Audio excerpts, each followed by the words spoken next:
ونستعينه ونستغفره ونؤمن به ونتوكل عليه ونعوذ بالله من شرور أنفسنا ومن سيئات أعمالنا من يهده الله فلا مضل له ومن يضلله فلا هادي له ونشهد أن لا إله إلا الله وحده لا شريك له ونشهد أن سيدنا ومولانا محمدا عبده ورسوله أما بعد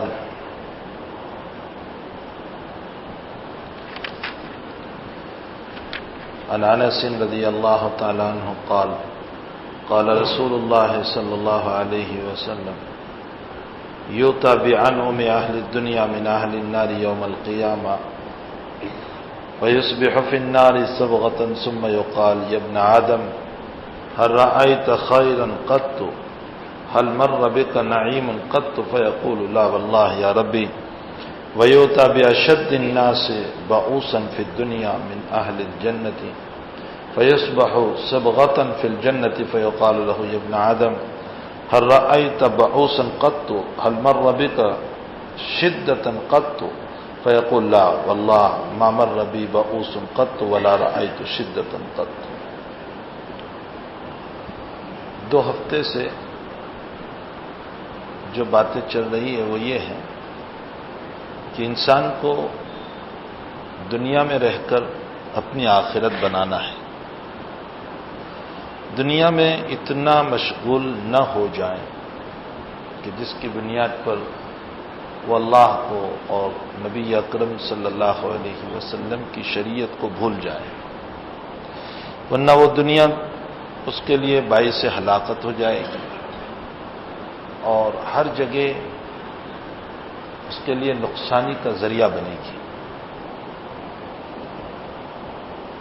لیکن ایک بہت بڑا مسئلہ یہ ہے کہ ہم یہ کیسے پہچانیں کہ میرا یہ کام اللہ کے لیے ہے اور یہ کام دنیا کے لیے ہے.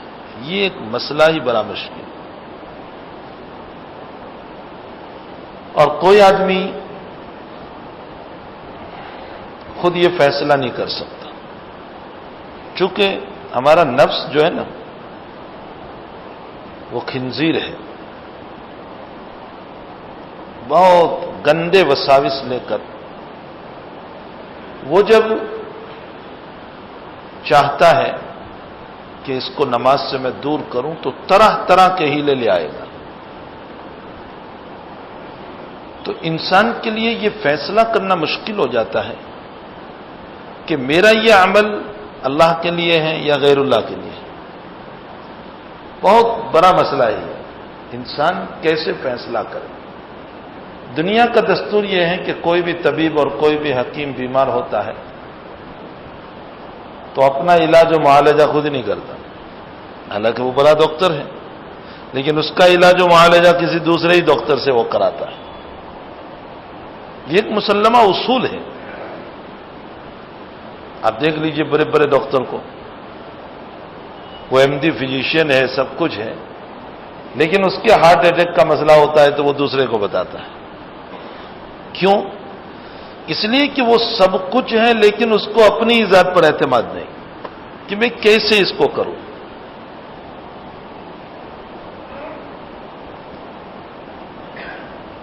اسی طرح روحانی بیماریوں کا بھی یہ مسئلہ ہے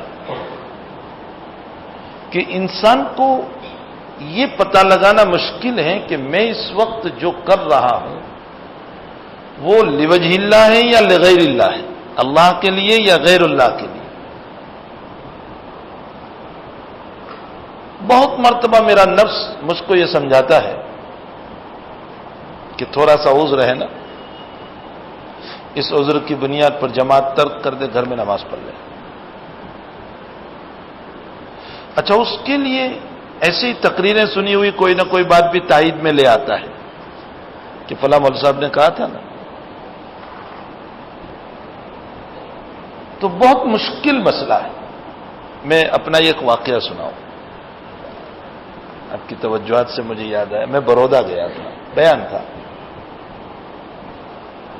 تو میرے ساتھ میرے شاگرد تھے. آج سے 8, 9, 10 سال پہلے کی بات ہے. اب برودا یقینی بات ہے کہ اب مسافر ہو جائیں گے. میں نے اپنے طالب علم کا عشاء کی نماز کا وقت ہو گیا تھا، مرکز میں بات تھی میری، میں نے کہا نماز پڑھا تو عشاء کی جماعت ہو گئی تھی، اب وہ نماز پڑھانے کھڑا ہوا، اس نے 2 کے بجائے 4 پڑھا دی، تو ظاہر سی بات ہے کہ 4 پڑھائی، جبکہ سفر کی قصر نماز حنفیہ کے وہاں واجب ہے،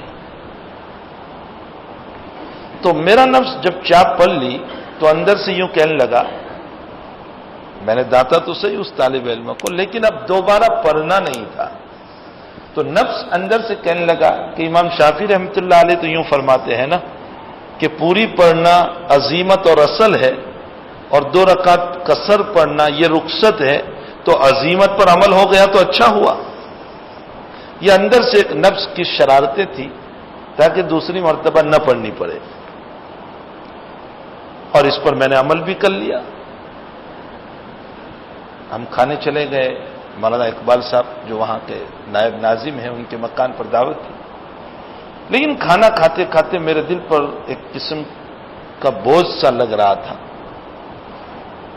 کہ اگر میں اپنی سہولت کے لیے امام شافعی کے قول کو لوں تو یہ اتباع شریعت نہیں ہوئی، یہ اتباع نفس ہوا، یہ تو نفس کی اتباع ہوئی کہ جو آسان لگا وہ میں نے لے لیا، تو نہ ابو حنیفہ کی اتباع، نہ شافعی، نہ مالک، نہ حنبلی، بلکہ یہ تو نفس کی اتباع ہوئی۔ میں نے کھانا کھانے کے فوراً بعد مولانا سے کہا کہ مولانا میں پہلے یہیں جماعت کر کے نماز پڑھ لوں 2 بار۔ کہا کیا ہوا، نماز تو وہاں پڑھ لی۔ میں نے کہا وہ 4 پڑھی ہے، ہمیں 2 پڑھنا ہے۔ تو نفس کبھی ایسی شرارتیں کرتا ہے، سمجھنا بہت مشکل ہو جاتا ہے۔ ظاہر سی بات ہے کہ جسمانی امراض میں ہمیں دوسرے ماہر طبیب کی ضرورت ہوتی ہے، روحانی امراض میں بھی ہمیں ماہر طبیبوں کی ضرورت ہوتی ہے، اور وہ ماہر طبیب ہیں اللہ والے، اہل اللہ، وہ ہماری نفس کی شرارتوں کو بہت جانتے ہیں۔ جب ہم ان کے سامنے کوئی بات لے جائیں گے تو وہ اب ہمیں کہیں گے کہ تمہیں یہ عمل کرنا ہے، تمہارا نفس ایسے مرے گا۔ اگر میں ابھی مجمع سے پوچھوں کہ فرائض کتنے ہیں تو مجمع ایک ہی جواب دے گا کہ 5، سب ابھی یہی جواب دیں گے۔ کلمہ توحید یعنی ایمان، لا الہ الا اللہ، نماز، روزہ، زکوٰۃ اور حج، 5۔ حالانکہ یہ 5 فرائض نہیں ہے، یہ 5 تو ارکان ہے، رکن ہے۔ رکن کس کو کہتے ہیں؟ یہ مسجد کے جو ستون ہیں جس پر مسجد کھڑی ہے، اگر وہ رکن ہی نہ ہو تو یہ مسجد کھڑی نہیں ہو سکتی۔ تو یہ 5 ارکان ہیں۔ باقی یہ چھت فرض ہے، چھت کے بغیر کیسے بیٹھوں گے؟ یہ دیواریں فرض ہے۔ تو فرائض اور چیز ہے، رکن اور چیز ہے۔ فرائض تو بہت ہیں، 5 نہیں ہے، فرائض بہت ہیں۔ سچ بولنا فرض ہے کہ نہیں؟ یا مستحب ہے؟ فرض ہے۔ جھوٹ چھوڑنا فرض ہے۔ غیبت نہ کرنا فرض ہے۔ حسد نہ کرنا فرض ہے۔ والدین کی اتباع کرنا فرض ہے۔ یہ سارے فرائض ہیں۔ اللہ پر توکل رکھنا، بھروسہ رکھنا، اعتماد رکھنا، قرآن کریم میں امر کے سیغے سے اللہ نے بیان فرمایا، حکم کیا وتوکل علی اللہ، اور جو امر کا سیغہ ہوتا ہے، حکم کا، وہ واجب ہوتا ہے۔ اللہ پر توکل رکھنا واجب ہے۔ اللہ نے جو نعمتیں دی ہیں اس پر شکر کرنا واجب ہے، واجب ہے۔ یہ سب واجبات ہیں، لیکن ہم نے واجبات صرف فرائض انہی کو سمجھا، اور اسی لیے ہم کو دھوکہ ہو گیا کہ میرے پاس ایمان ہے، میں 5 وقت کی نماز پڑھ رہا ہوں، میں رمضان کے روزے رکھ رہا ہوں، میں زکوٰۃ دے رہا ہوں، میں نے حج بھی کر لیا، تو اب میرا شیطان مجھ کو کیا کہتا ہے جب کبھی اس طرح کی باتیں آتی ہیں؟ الحمدللہ مل صاحب، بہت ماشاءاللہ، میں تو فرائض کا بڑا پابند۔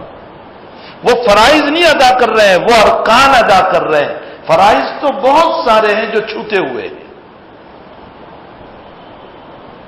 یہ سارے فرائض ہمارے چھوٹے ہوئے ہیں، ہم سے سچ چھوٹ گیا.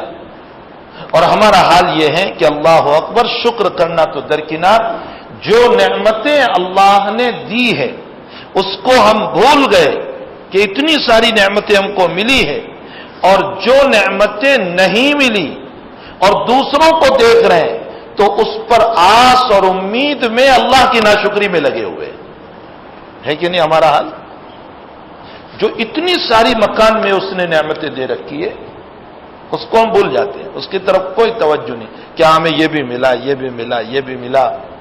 اسی لیے امام غزالی رحمۃ اللہ علیہ نے لکھا ہے کہ کبھی روڈ پر سونے والوں پر سے کبھی کبھی گزرا کرو تاکہ تمہیں تمہارے مکان کے اوپر شکر کی توفیق ہو جائے. اسی لیے امام غزالی رحمۃ اللہ علیہ نے لکھا ہے کہ کبھی کبھی راستے پر بھیک مانگنے والوں کو دیکھا کرو تاکہ تمہیں شکر کی توفیق ہو جائے. شیخ سعدی رحمۃ اللہ علیہ بغداد میں چپل نہیں تھے، اتنا بڑا بزرگ ہے، چپل نہیں تھے اور کھلے پاؤں چل رہے تھے، کھلے پاؤں. تو دل میں یہ تھا کہ اللہ اکبر، میں تیرے دین کی اتنی خدمت کر رہا ہوں اور میرے پاؤں میں چپل بھی نہیں.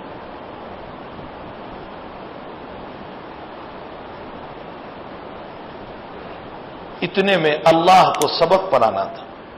ایک آدمی نکلا اور دونوں پاؤں ہی نہیں تھے، وہ زمین پر چوتر گھسٹتے ہوئے چل رہا تھا. حضرت فوراً شیخ سعدی رحمۃ اللہ علیہ مسجد میں گئے، 2 رکعت نماز ادا فرمائی. اے اللہ تیرا شکر ہے، چپل نہیں ہے، تو نے مجھے پاؤں تو دیے.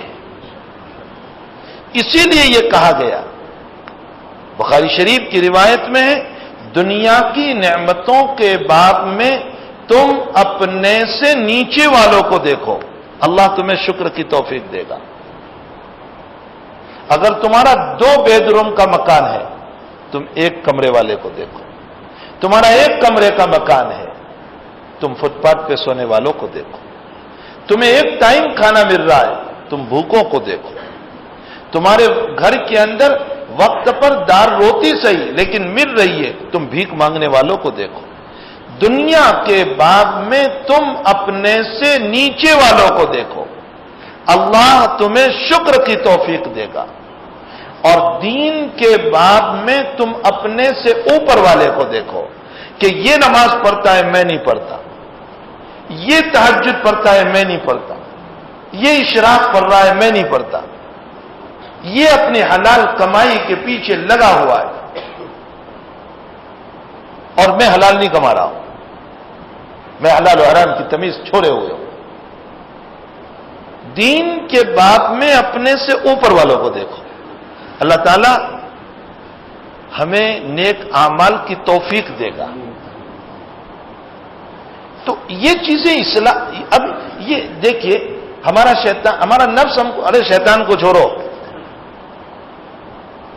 شیطان بعد میں ہے، پہلا ہمارا دشمن تو اندر میں بیٹھا ہوا ہے، نفس.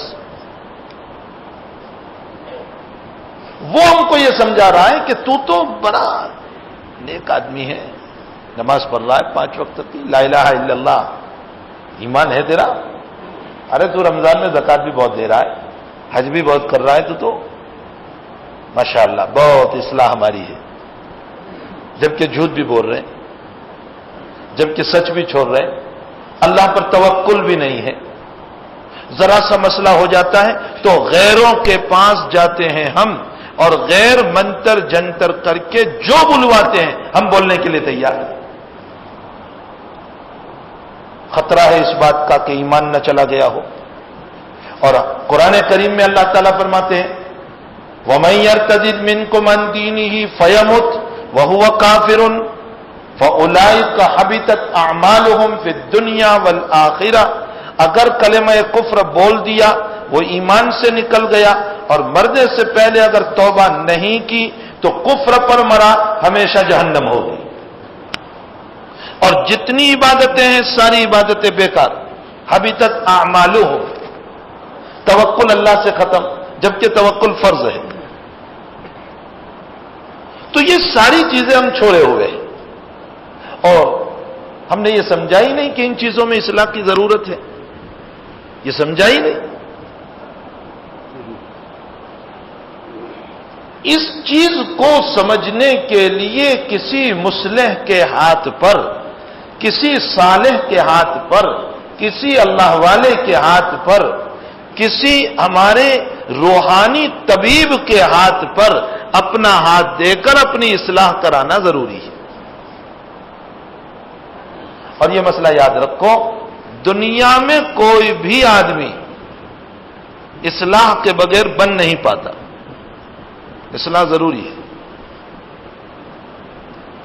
صحابہ نے اپنے آپ کو مٹایا نبی کریم صلی اللہ علیہ وسلم کے سامنے، اور ایسا مٹایا کہ اللہ کے نبی کی آواز پر اپنے آپ کو فنا کر دیا۔ ایک واقعہ میں نقل کروں، بخاری شریف کا واقعہ ہے۔ حضرت ابو بکر اور عمر رضی اللہ تعالیٰ عنہما میں کسی مسئلے میں تھوڑی سی تو میں ہو گئے، کوئی مسئلہ تھا ان کا، اس میں حضرت عمر حق پر تھے۔ حضرت صدیق اکبر رضی اللہ تعالیٰ عنہ نے بلا وجہ عمر کو ڈانٹ دیا، کوئی مسئلہ تھا، قصور صدیق کا ہے۔ اب صدیق اکبر کو احساس ہوا کہ میں نے غلط کیا، تو حضرت عمر سے معافی مانگنے لگے کہ معاف فرما دیجئے، معاف فرما دیجئے۔ حضرت عمر کو غصہ آیا تو معاف کرنے کے بجائے مجلس سے اٹھ گئے اور اپنے گھر کی طرف بھاگے کہ مجھے معاف نہیں کرنا ہے۔ صدیق اکبر پیچھے پیچھے دوڑے جا رہے ہیں معافی مانگنے کے لیے۔ جب عمر کا مکان آیا، صدیق دروازے پر پہنچے، عمر جلدی سے مکان میں چلے گئے اور دروازہ بند کر دیا۔ حضرت صدیق مایوس ہو گئے، مایوسی کے عالم میں مسجد نبوی کی طرف چلے، اس لیے کہ تسلی کا سامان صرف نبی کریم صلی اللہ علیہ وسلم تھے۔ اور صدیق کو خوف یہ تھا کہ میں نے عمر کو بلا وجہ ستایا ہے، کہیں اللہ کی طرف سے کوئی عتاب نہ آ جائے، کوئی آیت نہ اتر جائے قرآن میں نبی علیہ السلام کو۔ حضرت کی طرف چلے، ادھر عمر کو احساس ہوا کہ صدیق تو میرے بڑے ہیں، مجھے ایسا نہیں کرنا چاہیے تھا، تو صدیق آگے آگے جا رہے ہیں اور عمر دروازہ کھول کر پیچھے پیچھے جا رہے ہیں۔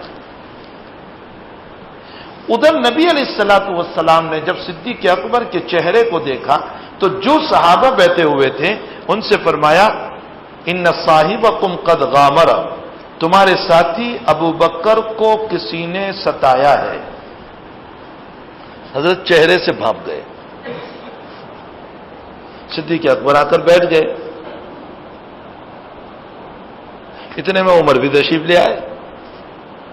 فرمایا ابو بکر کیا حال ہوا، کیا کچھ ہوا ہے تمہیں؟ تو حضرت صدیق نے فرمایا کہ اس طرح کا مسئلہ ہوا اور میں معافی مانگنے کے لیے چلا اور قصور میرا ہے۔ حضرت نبی اکرم صلی اللہ علیہ وسلم نے اس مجلس میں حضرت عمر کو اتنے ڈانٹے، عمر کو ڈانٹ رہے اور یہ فرمایا، تم میرے ساتھی کو ستا رہے ہو ابو بکر کو، یہ میرا تب اقرار کر رہا تھا جب تم سب میرا انکار کر رہے تھے، اس نے میرا تب سپورٹ کیا جب تم بھاگ رہے تھے، اس نے اپنی جان تب قربان کی جب تم میں سے کوئی قریب آنے کے لیے تیار نہیں، اس نے اپنا مال تب لٹایا جب تم سب اپنا مال بچا کر میرے خلاف استعمال کر رہے تھے۔ یہ سب ڈانٹ رہے حضرت عمر کو، اور صدیق اکبر حضرت کا ہاتھ پکڑ کر دبا رہے ہیں اور حضرت سے فرما رہے، حضرت قصور میرا ہے، ان کو نہ ڈانٹیے، قصور میرا ہے، ان کو نہ ڈانٹیے۔ اور حضور پاک صلی اللہ علیہ وسلم ہے کہ عمر کو ڈانٹتے ہی جا رہے ہیں، ڈانٹتے ہی جا رہے ہیں، اور عمر کی آنکھوں سے آنسو جاری ہے اور ہاتھ پکڑ کر صدیق سے معافی مانگ رہے ہیں کہ آپ مجھے معاف فرما دیجیے۔ کیا عمر یہ نہیں کہہ سکتے تھے کہ حضرت آپ بلا وجہ مجھے کیوں ڈانٹ رہے، قصور ان کا ہے؟ کہہ سکتے تھے یا نہیں؟ ہمارے جیسے ہوتے تو فوراً اب ان کو کہیے میرا کوئی قصور نہیں۔ یہ ہے اپنے آپ کو شیخ کے حوالے کر دینا، صرف بیعت کر لینا یہ مسئلہ نہیں ہے کہ بیعت کر لی اور مسئلہ ہو گیا اور ہم نے گویا کہ مکمل شریعت کو لے لیا۔ اپنے آپ کو مکمل حوالے کر دینا۔ ایک اور واقعہ ذہن میں آیا، حاجی امداد اللہ صاحب مہاجر مکی رحمۃ اللہ علیہ بہت بڑی دعوت کی تھی. حاجی صاحب تو ہمارے اکابر کے سرخیل ہیں. ہمارا سلسلہ جو ہے نقشبندیہ ہو، سہروردیہ ہو، چشتیہ ہو، یہ سب حاجی صاحب ہی پر چلتا ہے.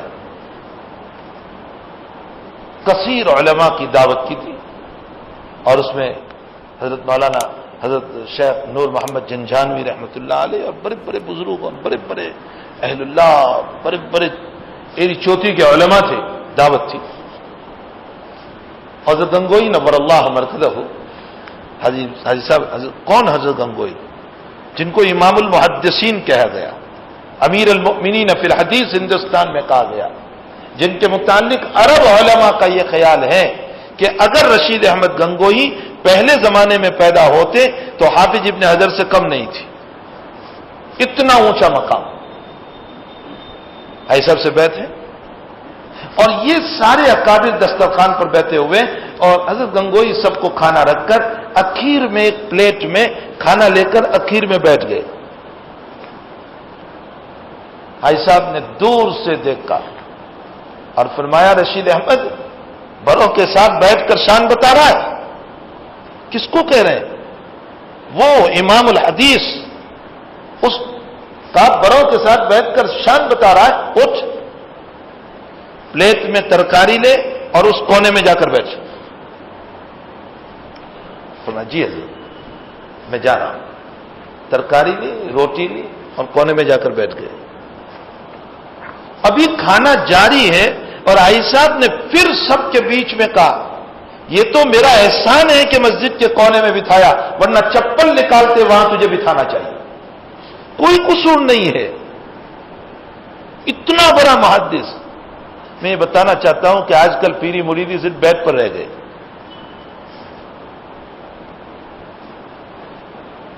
یہ نہیں ہے. اصل مطلب تو یہ ہے کہ اپنے آپ کو حوالے کرو اور یہ کہو کہ آپ جو کہیں گے میں کروں گا. اس کو کہتے ہیں اتباع شیخ. تو حاجی صاحب نے زور سے سب کے سامنے، ہمارے جیسا ہوتا تو کہتا اچھا سب کے سامنے میری توہین، لے تیری پیری، تیری بیعت تجھے مبارک. میں بھی اپنے وقت کا امام ہوں، میرے پاس بھی ہزاروں حدیث پڑھنے والے آ رہے ہیں. فرمایا جی حضرت میں اس لائق ہوں کہ چپل کے قریب بیٹھ کر کھاؤں. دعوت پوری ہوئی، شام ہوئی. حاجی صاحب رحمۃ اللہ علیہ کا کمرہ آج بھی تھانہ بھون میں موجود ہے. وہ جس کمرے میں جاتے ہوئے آج بھی دل لگتا ہے. میں نے اس کمرے میں آدھا گھنٹہ بیٹھ کر کچھ اللہ کا ذکر کیا ہے. آج بھی دل لگتا ہے. حاجی صاحب نے حضرت گنگوہی کو بلایا اور فرمایا رشید احمد تیرا قصور کچھ نہیں تھا، لیکن میں دیکھنا چاہتا تھا کہ تیرا نفس مر چکا ہے یا نہیں مر چکا. بس تیرا نفس مر چکا ہے. اب میں تجھے اجازت اور خلافت دیتا ہوں. امت کی اصلاح تم سے بہت ہوگی. یہ ہے اصل چیز. اور دنیا میں کوئی بڑا دوسرے کے ہاتھ میں ہاتھ دیے بغیر اپنی اصلاح نہیں کر سکتا. حتیٰ کہ معاف فرمائے میں ایک جملہ اور کہوں، محمد الرسول اللہ صلی اللہ علیہ وسلم بھی اپنی اصلاح میں محتاج ہیں، لیکن کن کے؟ دنیا والوں کے نہیں. آپ کا شیخ رب کریم، آپ کا استاد رب کریم، آپ کا معلم رب کریم. اور قرآن کا کوئی ورق آپ اٹھا کر کے نہیں دیکھو گے کہ جس ورق پر میرے آقا صلی اللہ علیہ وسلم کی اصلاح اللہ نہ فرما رہے ہو. کوئی ورق آپ نہیں دیکھو گے. ہر صفحے پر آپ کو اللہ کے نبی کی اصلاح نظر آئے گی. لیکن دنیا کا کوئی شیخ میرے نبی کا شیخ نہیں. میرے نبی کے شیخ رب کریم ہے براہ راست. میں ایک دو مثالیں دوں، دیکھیں اللہ کیسے اصلاح کر رہا ہے.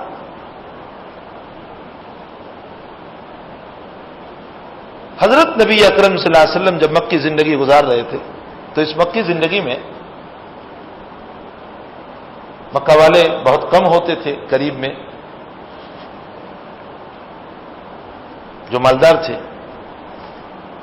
ایک مرتبہ ان لوگوں نے کہا کہ ہمارا جی چاہتا ہے کہ ہم تمہارے پاس بیٹھے، لیکن شرط یہ ہے کہ یہ جو غریب ہیں بلال، صہیب، خباب، یہ نہ آوے، یہ بیکورڈ کلاس ہے، آج کل کی اصطلاح میں بیکورڈ کلاس ہے، ان کے ساتھ ہم نہیں بیٹھیں گے، ہم تو شان والے ہیں۔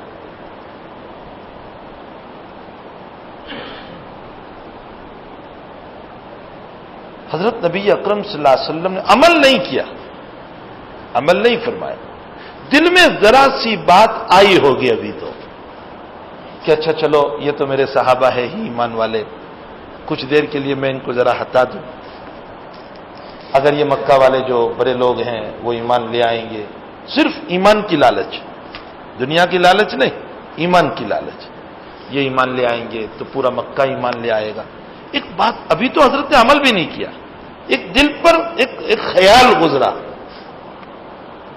اور اللہ نے فوراً آیت اتاری۔ دیکھو کیسے اصلاح، مصلح کیسے اصلاح کر رہا ہے۔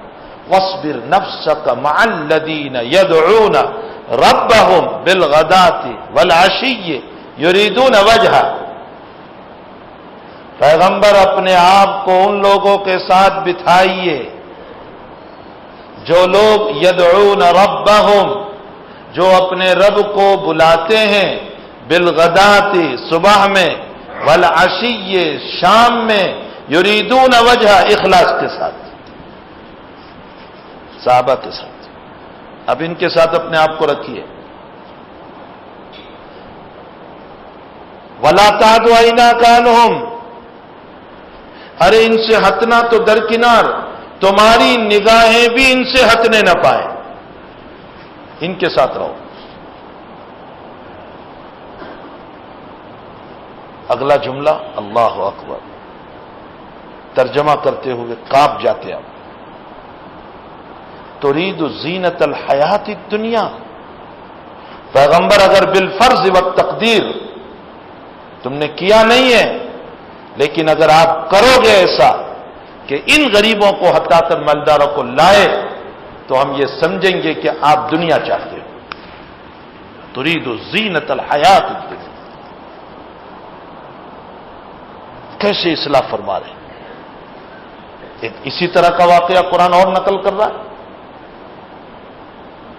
کسی طرح کے کچھ مالدار لوگ حضرت کی خدمت میں آئے تھے، اور حضرت ان کو کچھ نصیحتیں فرما رہے تھے، اور اتنے میں ایک نابینا صحابی عبداللہ ابن ام مکتوم رضی اللہ تعالیٰ عنہ تشریف لے آئے۔ حضرت کو سلام کیا، حضرت نے جواب تو دیا لیکن آہستہ دیا، چونکہ حضرت کی طبیعت پر تھوڑی سی ناگواری ہوئی اس بات کی کہ یہ ابھی بیٹھے ہیں، ابھی یہ لوگ چلے جائیں گے، عبداللہ غریب صاحب یہ نابینا ہے، یہ لوگ ابھی اٹھ جائیں گے، تو میں جو ان کو دین کی دعوت دے رہا ہوں اس میں تھوڑا سا خلل پڑے گا۔ تو جواب تو دیا لیکن ناگواری کے ساتھ تھوڑا، لیکن یہ ناگواری دین کے خاطر۔ دوسری مرتبہ سلام تو بھی یہی معاملہ، تیسری مرتبہ تو بھی یہی معاملہ۔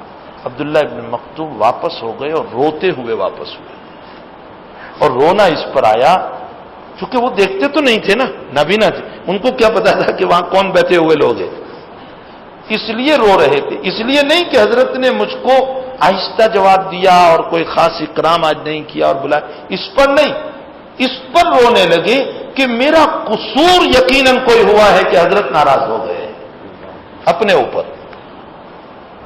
میرا کوئی قصور ہوا ہے۔ حضرت تشریف لے گئے عبداللہ بن مکتوم کو، اور ادھر اللہ نے آیت اتاری، آیت نہیں سورت اتاری، سورہ عبس 30ویں پارے میں ہے نا، عبس وتولی ان جاءہ الاعمی، ہاں اس کی پیشانی پر بل آیا، ڈانٹنے کا انداز بھی بڑا عجیب ہے، یہ نہیں کہا تیری پیشانی پر بل آیا ہے پیغمبر، اس کی پیشانی پر بل آیا، ڈانٹنے کا انداز کیسا ہے؟ کبھی کبھی کوئی کسی کو کہتے ہیں نا تو محبت بھی ہوتی ہے تو ذرا سامنے نام نہیں لیتے، کسی اور کے حوالے سے کہہ دیتے ہیں۔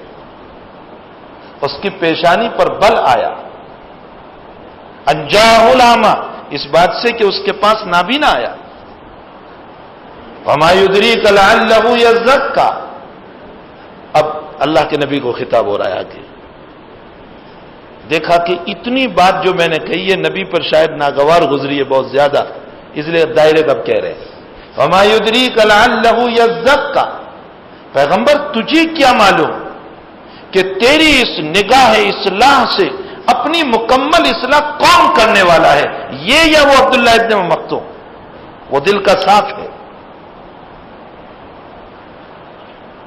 او یذکر فتنفعہ الذکر، یا چلو مکمل اصلاح نہ ہو، کم سے کم تیری باتوں سے ایک نصیحت بھی وہ قبول کرے گا، اس میں سے کوئی قبول کرنے والا نہیں. اما من استغنى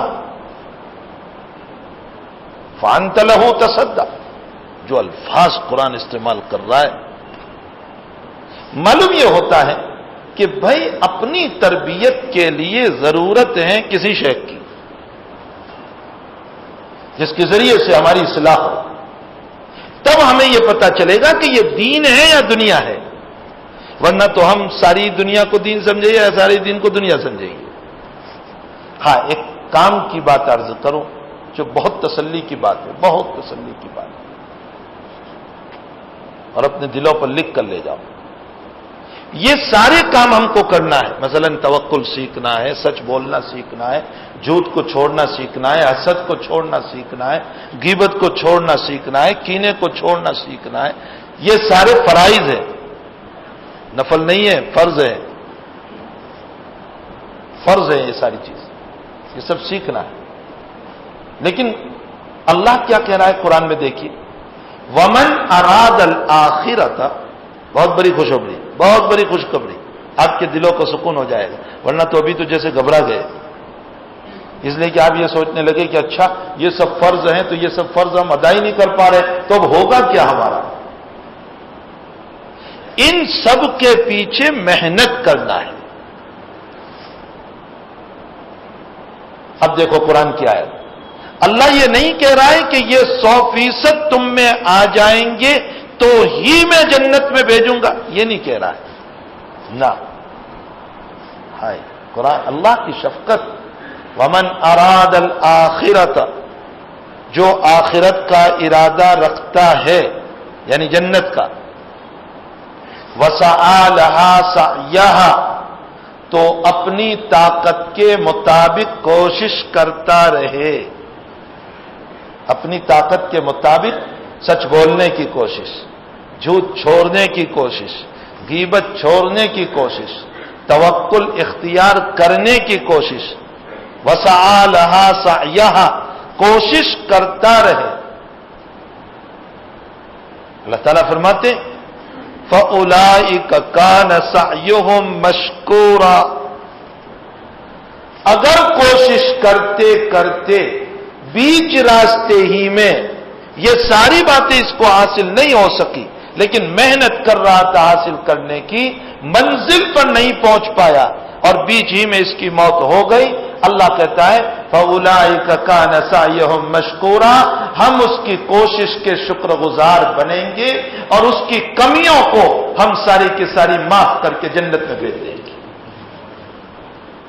کتنی بڑی بشارت ہے، کتنی بڑی. اب آپ نے چاہے کوشش میں پاؤ راستہ کاتا تھا اور پونا ابھی باقی تھا، توکل حاصل کرنے میں، سچ کی محنت میں، جھوٹ کے چھوڑنے میں، ابھی تو محنت، ابھی تو ابتدا ہو رہی تھی. اور ابتدا جیسے مثلا بس کوشش کر رہے تھے، ابھی مزاج پورا نہیں بنا تھا، ابھی تو حاصل کرنے میں کوششیں ہو رہی تھی، اور اسی درمیان اگر موت ہو گئی، اللہ کہتا ہے اس کوشش میں، ان چیزوں کے حاصل کرنے میں اگرچہ پونا راستہ باقی رہا لیکن تب بھی ہم تمہیں معاف کریں گے اور معاف کر کے جنت عطا کر دیں گے. فَأُولَئِكَ كَانَ سَعْيُهُمْ مَشْكُورًا، اور لفظ بھی کیسا اللہ نے استعمال کیا، مشکورا، ہم تمہارے شکر گزار رہیں گے. اس لیے کہ اللہ کہتا ہے میرے بندے میں جانتا ہوں کہ تو میری شان کے مطابق تو عبادت کر ہی نہیں سکتا، 100% تو بن جائے ایسا کبھی نہیں ہو سکتا، 100% ہو ہی نہیں سکتا۔ نبی جیسا نبی، نبی جیسا نبی،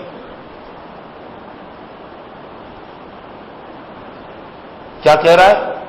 لا احصی ثناء علیک انت کما اثنیت علی نفسک، اے اللہ میں تیری شان کے مطابق عبادت نہیں کر سکتا ہوں، تیری تعریف نہیں کر سکتا ہوں، نبی جیسا نبی، بس تو ہی ہے، انت کما اثنیت علی نفسک، تو ہی ہے۔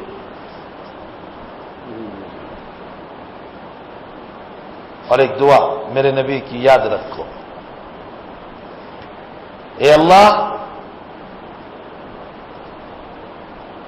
لا تقلنی نفسی طرفت عین، اے اللہ میری ذات کو میرے نفس کے حوالے ایک پلک جھپکنے کے برابر بھی نہ کر۔ نبی کہہ رہا ہے، جو معصوم ہے وہ کہہ رہا ہے کہ میری ذات کو میرے نفس کے حوالے ایک پلک جھپک، یعنی ایک سیکنڈ کے لیے بھی نہ کر۔ اور ایک دعا اللہ کے نبی کی یاد رکھو، وہ دعا ہمیشہ کرو، اے اللہ تو میری ایسی تربیت کر جیسے ماں اپنے چھوٹے بچے کی تربیت کرتی ہے۔ کیسی دعائیں نبی اکرم صلی اللہ علیہ وسلم نے ہم کو سکھائی ہے، ہم ان دعاؤں کا اہتمام کریں۔ نبی کی دعاؤں میں بڑی برکتیں ہیں۔ تو میں یہ سمجھا رہا تھا کہ یہ دین، یہ دنیا، یہ فرق ہماری سمجھ میں کیسے آئے؟ یہ جبھی سمجھ میں آ جاتا ہے جبکہ ہم کسی اہل اللہ کے ہاتھ پر ہاتھ دیں، اپنی زندگی کو بنانے کی فکر کریں، تب جا کر یہ مسائل سمجھ میں آتے ہیں اور حقیقت کھلتی ہے۔ تو یہ جو روایت ابھی پڑھی گئی، حضرت انس رضی اللہ تعالیٰ عنہ فرماتے ہیں، مسلم شریف کی روایت ہے، نبی اکرم صلی اللہ علیہ وسلم فرماتے ہیں کہ دنیا میں ایک بہت بڑا مالدار بڑی نعمتوں میں زندگی گزاری ہوگی، بڑی نعمتوں میں، لیکن ہوگا وہ جہنمی۔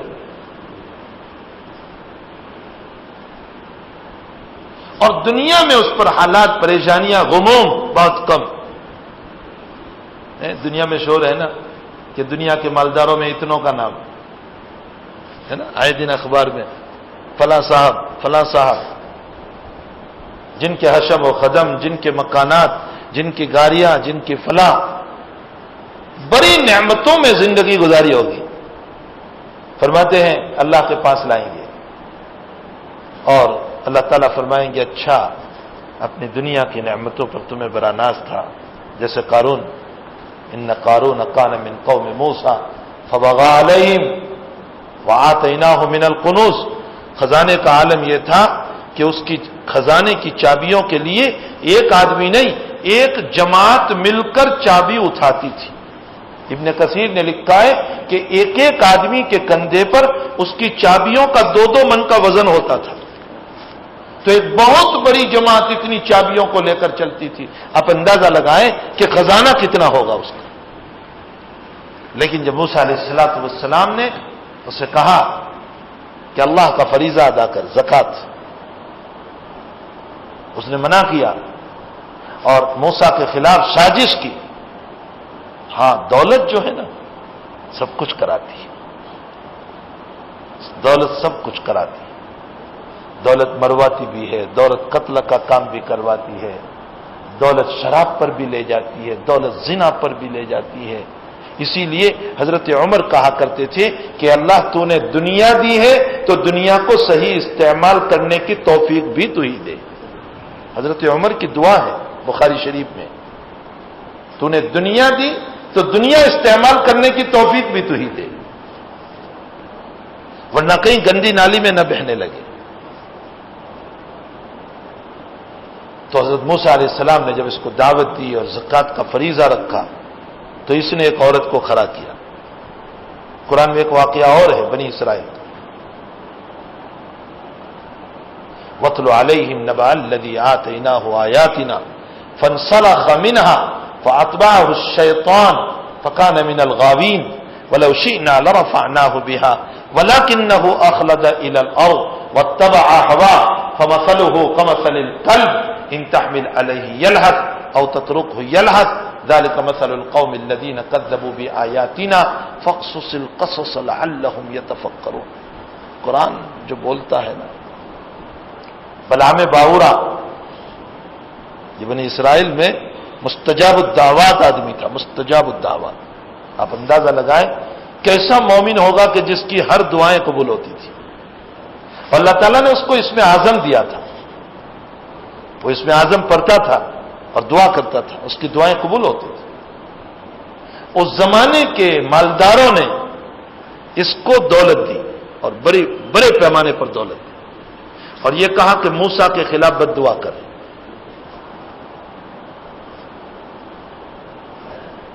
بس دولت کے چکر میں پڑا اور حضرت موسیٰ علیہ السلام کے خلاف بد دعا کے لیے ہاتھ اٹھائے، نبی کے خلاف.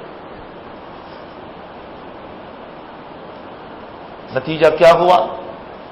وہ دعا تو کیا قبول ہوتی، اللہ کا عذاب اس پر اترا.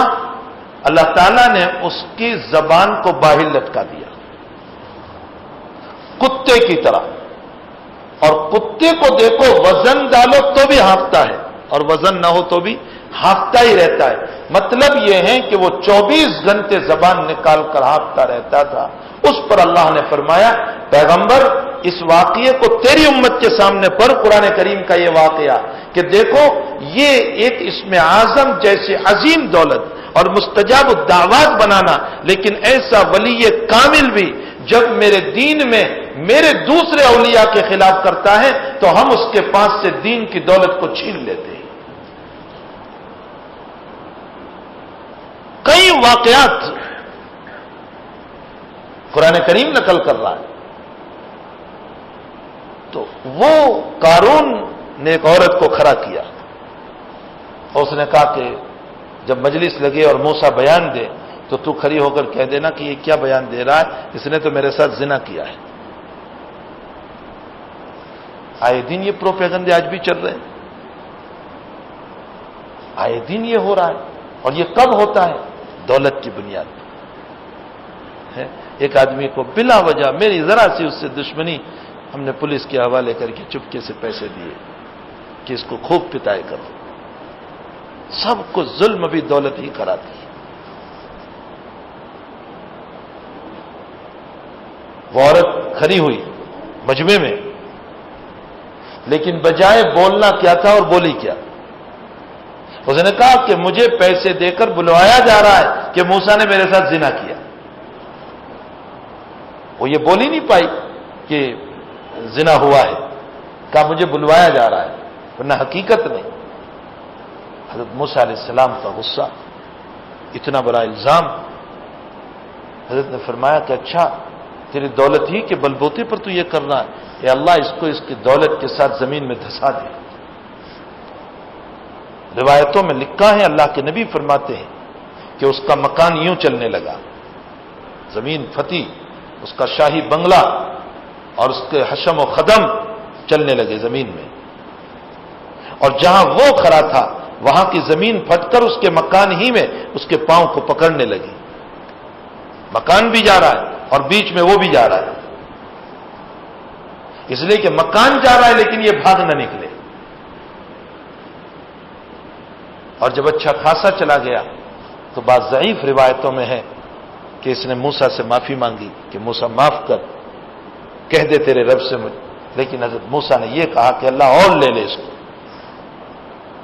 بخاری شریف کی روایت ہے کہ وہ اب بھی زمین میں دھس رہا ہے اور قیامت تک دھستا رہے گا، اس کے محل اور ساز و سامان اور دولت کے ساتھ، یہاں تک کہ قیامت کے دن ساتوں آسمان ساتوں زمین سے نیچے سے کھینچ کر نکالیں گے اس کو. یہ سزا ہے. اسی لیے ہمارے آقا صلی اللہ علیہ وسلم نے ایک سزا زمین پر اور فرمائی کہ جو کسی کی زمین کو ناحق دباتا ہے اس کی نہیں ہے. بلکہ میرے نبی نے تو ایک عجیب بات ارشاد فرمائی کہ اگر کوئی فرتیلا بولنے والا، بس لوگ بڑے بولنے والے ہوتے ہیں، جھوٹ کو بھی سچ ثابت کر دیتے، ایسے انداز سے بولتے ہیں، کہتے ہیں خدا کی قسم کیا بتاؤں میں، اللہ کی لعنت ہو حرام پر، حضرت ہم تو حرام کھاتے ہی نہیں. ایسے الفاظ سے بولتے ہیں کہ لوگ اس کی بات کو سچی سمجھ جاتے ہیں. حضرت نے فرمایا نبی کریم صلی اللہ علیہ وسلم نے کہ کوئی فرتیلا بولنے والا میرے پاس آئے اور 2 گواہ بھی لے کر آئے جھوٹے، اور اس کے گواہوں کو دیکھ کر اور اس کی زبان کو دیکھ کر اگر میں یہ فیصلہ کر دوں کہ اچھا یہ چیز تیری ہے اور حقیقت میں وہ چیز اس کی نہیں تھی، تو نبی کے فیصلے کے بعد بھی وہ مالک نہیں ہو سکتا۔ نبی کے فیصلے کے بعد تو آج کورٹ کے فیصلے سے مالک کہاں ہو جائے گا؟ کہتے کورٹ نے فیصلہ کیا، کورٹ نے فیصلہ کیا ہے تیرے دل سے پوچھ، سب سے بڑا مفتی تو تیرا دل ہے کہ تیرے لیے لینا جائز ہے یا نہیں۔ بخاری شریف کی روایت ہے کہ جس نے کسی کی زمین دبائی تو 7 عارضین کو اس کے گلے کا توق بنایا جائے گا، 7 زمین کو۔ اب توق بنانے کا کیا مطلب؟ روایت میں 2 مطلب بیان کیے اس کے۔ ایک مطلب یہ بیان کیا کہ اس کو زمین میں اتارا جاتا ہے، مرنے کے بعد زمین میں دھسایا جاتا ہے یہاں تک کہ قیامت تک دھستا رہے گا۔ اور دوسرا مطلب بیان فرمایا کہ قیامت کے دن جتنی زمین لی ہے وہ 7 زمین تک کو نکال کر اس کے گلے میں ہار پہنایا جائے گا۔ اب سوال یہ ہے کہ اتنا پتلا انسان کیسے ہار کو برداشت کرے گا؟ اس کا جواب یہ ہے کہ اللہ تعالیٰ اتنی ہی موتی اس کو جسم دے دے گا۔ تو قارون قیامت تک دھستا ہے۔ جب یہ اچھا خاصا دھس گیا تو موسیٰ سے معافی مانگنے لگا، موسیٰ معاف کر دے تیرے رب سے کہہ دے اب میں، لیکن موسیٰ کا غصہ تھا اور اتر۔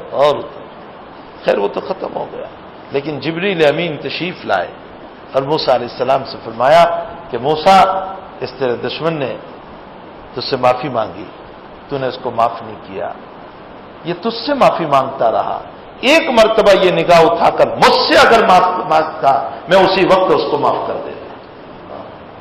رب کریم کی رحمت تو رب کریم کی رحمت ہے۔ اسی لیے دنیا میں بندہ رحیم ہو سکتا ہے، رحمان نہیں ہو سکتا۔ رحمان اس کو کہتے ہیں جو اپنوں کو بھی دے اور دشمن کو بھی دے۔ بندہ دشمن کو نہیں دیتا، اللہ اپنوں کو بھی دیتا ہے دشمن کو بھی دیتا ہے، بلکہ اپنوں کو تو چٹنی روٹی پر راضی کر رہا ہے اور دشمنوں کو مرغے مسلم کھلا رہا ہے، خوب دولت دے رکھی۔ بندہ رحیم ہو سکتا ہے، رحمان نہیں ہو سکتا۔ تو قیامت کے دن ایک انسان کو لایا جائے گا، بڑی نعمتوں میں اس کی زندگی گزری ہوگی، بڑی نعمتوں میں، لیکن اس نعمت کے ساتھ بڑی عیاشیاں کی ہوگی، اللہ کی بغاوت بہت کی ہوگی۔ جہنم میں تو جانا ہی تھا اس کا، لیکن اللہ ایک گوتا لگوائے گا، ایک گوتا، اور فرشتوں سے کہے گا لاؤ اس کو، اور پھر اللہ پوچھے گا یا ابن آدم، اے آدم کی اولاد، اس سے پہلے تو نے نعمتیں دیکھی تھی؟ ایک گوتا ابھی تو لگا، اور اب اللہ پوچھے گا چونکہ وہ بڑی نعمتوں میں زندگی گزار کر آیا ہے نا، تو نے دیکھی؟ حل مر بک نعیم قط، کیا تو نعمتوں سے کبھی گزرا ہے؟ فیقول، وہ اپنے رب سے کہے گا لا واللہ یا ربی، اللہ کی قسم ہے رب میں نے کوئی نعمت دیکھی ہی نہیں۔ ایک گوتے میں ساری دنیا کی نعمتوں کو بھول جائے گا۔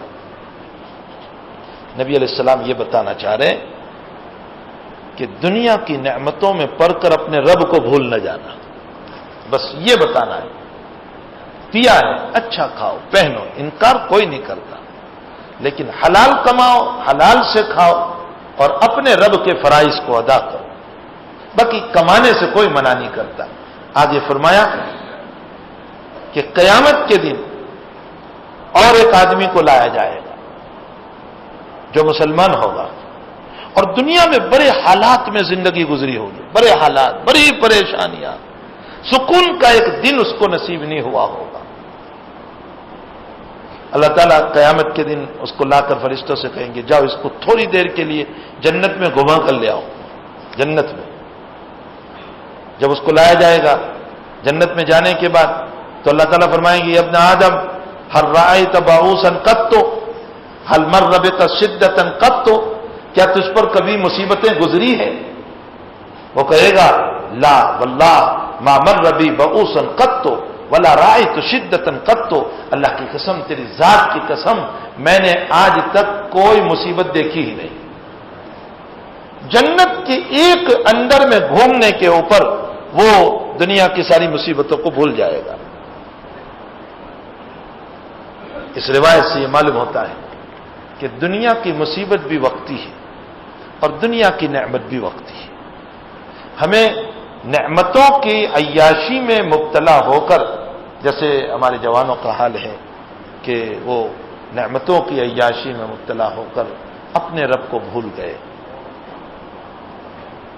جہاں دیکھو موبائل پر، اور اب تو وہ کیا آ چکا ہے، اتنا ہوتا ہے، فون وغیرہ سب چلتا ہے اس میں، کیا بولتے ہیں، آئی پیڈ، اس میں ہر وقت میرا جوان ننگی فلمیں، گندی فلمیں، عریانی فلمیں، برہنگی ہر وقت دیکھتا ہے، بلکہ اس کو دیکھتے دیکھتے اپنی بیوی کی محبت بھی ختم کر چکا. آج عمومی طور پر طلاقوں کے مسائل اسی لیے ہو رہے ہیں. ظلم ہو رہا ہے گھر میں، اس کے حقوق پورے نہیں کیے جا رہے. تو یہ نعمتیں کچھ دن کی ہیں، یہ کچھ وقت کی نعمت ہے، اور یہ چیزیں فانی ہیں، ختم ہونے والی ہے. ہمیں چاہیے کہ اگر اللہ تعالیٰ نے دولت دی ہے، اللہ نے اچھا مکان دیا، اللہ تعالیٰ نے کمانے والی اولاد دی، تو ہم اپنی اس آمدنی کو اور اپنی اس انکم کو ایسے تعیش میں نہ ڈال دیں کہ جس کی وجہ سے ہم اللہ کو بھول جائیں، اپنے رب کو چھوڑ دیں، اللہ اللہ کہنا بھول جائیں. کتنے ہمارے جوان ہیں کہ جن کی زندگیوں کا کتنا ٹائم گزر چکا ہے کہ ان کی آنکھیں طلوع آفتاب سے پہلے نہیں کھلتی، فجر کی نماز ہی نہیں پڑھتی. حالانکہ جس نے فجر کی نماز نہیں پڑھی اس کے پورے دن کی آمدنی میں اللہ برکت نہیں دیتا ہے. اور اتنا نہیں، ایک سخت وعید ترمذی شریف میں ہے، فرمایا جس نے فجر کی نماز نہیں پڑھی فرشتہ اس کی حفاظت نہیں کرتا ہے، اور اس دن میں اگر مر گیا تو فرشتہ اس کے لیے لعنت کہتا ہے. کتنی وعید ہے. اور عمومی طور پر تھوڑی سی دولت ہے، ارے یہ دولت ہے بھی کیا، 8-10 لاکھ کسی نے کما لیے، ایک جھٹکا بیماری کا آتا ہے تو آج تو بڑے بڑے ڈاکٹر کاٹنے کے لیے تیار ہے، جو ختم کر دیتے. کل ہی میں ایک صاحب کی عیادت کے لیے گیا، وہ اتنے دھارے مار کر رو رہے تھے، کینسر کی بیماری، غریب آدمی بیچارہ، پیسے نہیں، یہاں سے وہاں سے کچھ پیسے جمع کر کے وہ رو رہے تھے اس پر کہ مول صاحب گھر میں کھانا نہیں ہے اور 4 لاکھ روپے ہاسپٹل کا خرچہ ہو چکا ہے، کوئی مجھے دے رہا ہے اور پورا کر رہا ہوں. تو بھائی یہ دولت ہے ہی کیا چیز جس میں زوال ہی زوال ہے، ختم ہی ختم ہے، فنا ہی فنا ہے. اس میں رہ کر ہم اپنے رب کو کیوں بھولیں؟ ہمیں چاہیے کہ ہم اپنے رب کو ان نعمتوں کے ساتھ بھی یاد کرنے والے بنیں. اگر ہم نے اپنے رب کو یاد کیا تو انشاءاللہ تعالی یہ نعمت، یہ مکان، یہ کاروبار، یہ انکم، یہ آمدنی سب کچھ دین بن جائے گا. اور اگر ہم نے اس کے اندر رہ کر اپنے رب کو یاد نہیں کیا تو اس صورت میں ہمارے لیے سب کچھ ہی جو ہے وہ دنیا بن جائے گا. اس لیے ہمیں چاہیے کہ ہم اپنے رب کو یاد کرنے والے بنیں. اللہ تعالی ہم تمام کو ان باتوں پر عمل کی توفیق دیں اور ہم اپنے بڑوں کے ساتھ جڑنے والے بنیں، بڑوں سے اپنی اصلاح کرانے والے بنیں. یہ سب اصلاح کی باتیں ہیں اور وہ بڑے سمجھ سکتے ہیں کہ ہماری اصلاح کے لیے ہمیں کن کن چیزوں کی ضرورت ہے، تو وہ ہماری تربیت کرتے ہیں. اللہ تعالی ہم تمام کو اس پر عمل کی توفیق عطا فرمائے.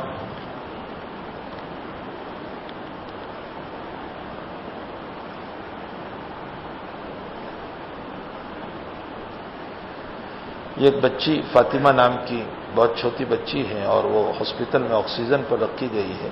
دعا کی درخواست ہے، اللہ تعالیٰ ان کو شفائے دائمہ نصیب فرمائے.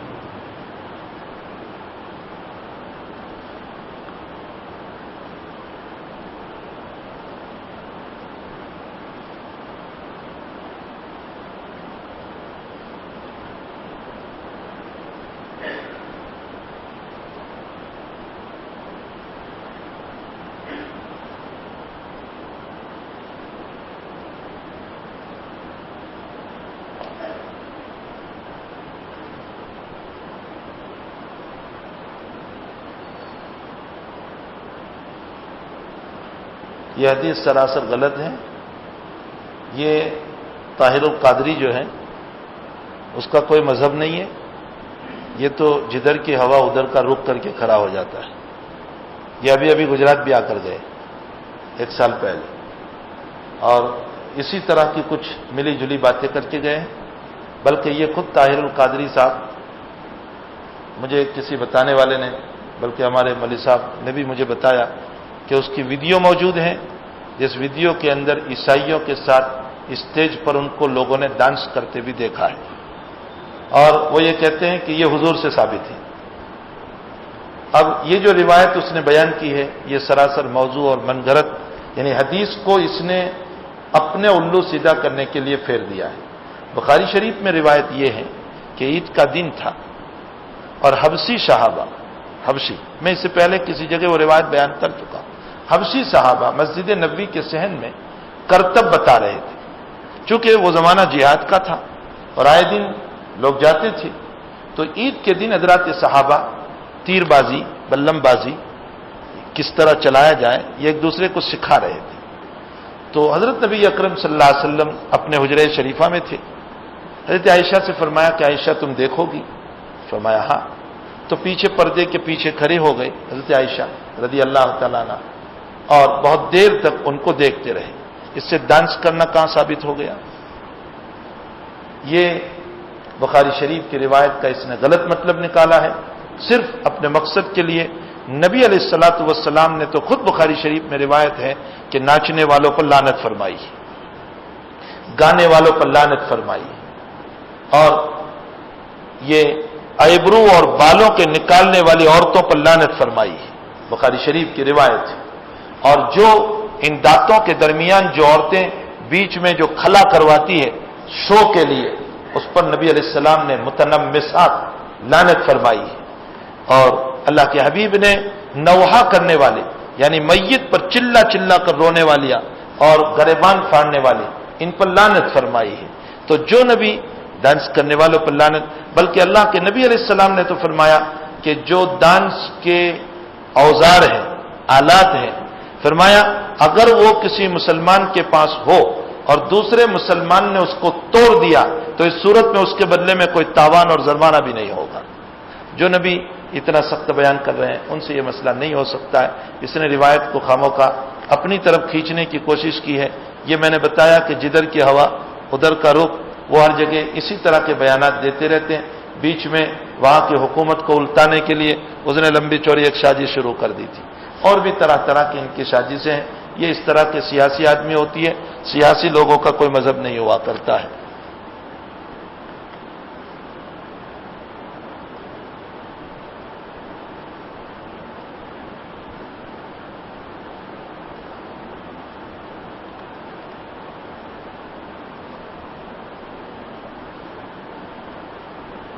خوب دعائیں کرتے ہیں کہ اللہ تعالیٰ جن صاحب کو بے وجہ جیل میں ڈال دیا ہے اللہ تعالیٰ ان کو رہائی نصیب فرمائے، اور جتنے بیچارے بے قصور محبوس ہیں، قید خانے میں ہیں بلا وجہ کے، جن کو جیل خانے میں ڈال دیا گیا ہے، اللہ سبھی کو رہائی نصیب فرمائے، اور ظاہری قید خانے سے بھی رہائی نصیب فرمائے، اور ہمارے نفس کی شرارتوں سے بھی اللہ ہم سب کو رہائی نصیب فرمائے.